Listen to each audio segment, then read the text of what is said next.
Tony Ferguson versus Michael Chiesa is happening. Who's going to win this fight? Well, before we talk about who's going to win this fight, let's take a look at their latest performances in which Tony Ferguson fought Bobby Green, in which Tony Ferguson dropped Bobby Green in round 1. Quick combination for Bobby Green. Oh! But Bobby Green was still outlanding Tony Ferguson, in which he then got him in an arm triangle choke and slapped Tony Ferguson in round 3. Oh my goodness, this is tight. He's out cold. After this, Tony Ferguson went on to fight Paddy Pimblett, in which Paddy Pimblett dropped Tony Ferguson in round 1. Combinations. It goes down. Paddy Pimblett had a lot of ground control, won every single round, and Paddy Pimblett ended up taking it by decision. For the winner by unanimous decision, Paddy. Let's take a look at Michael's latest performances, in which he fought Sean Brady, in which Michael landed some great shots, but Sean Brady used his wrestling and grappling to take control of the fight, and Sean Brady ended up taking it by decision. And still undefeated,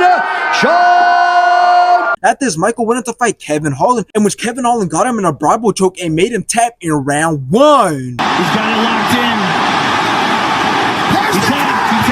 Now, I understand why the UFC will make this fight happen, and that is simply because both men have been on a bad run. For example, we look at Tony Ferguson. He's currently on a 7-fight losing streak, but to be fair, 5 of those fights were against current-ranked fighters like Justin Gaethje, Charles Oliveira, Benio DeRusse, Michael Chandler, and Bobby Green. So he has definitely been given the hardest fights, and considering he's 40 years old, it definitely makes sense on why he's been losing and losing. And when we look at Michael Chiesa, he's currently on a 3-fight losing streak, so not as bad as Tony Ferguson, but it's still pretty bad. But we can't forget that just because Tony Ferguson is 40 years old and is coming off a lot of losses, he is still Tony Ferguson, which is why the UFC is still interested in having him compete. But who's actually going to win this fight? Well, this fight highly favors Michael Chiesa since he is the younger fighter, as he is 36 years old. And again, he's not coming off as many losses as Tony Ferguson. And before his 3-fight losing streak, he actually beat Neil Magny and Rafael dos Anjos, who are both ranked. But I think when it comes to striking, Tony Ferguson might actually be in control of this fight, and he actually might get the knockout since Michael Chiesa has no wins by knockout. So in the end, I think it makes the most sense for Michael Chiesa to win this fight since he is the younger fighter, and a 3-fight losing streak isn't so bad, so he still has a chance to have somewhat of a career in the UFC.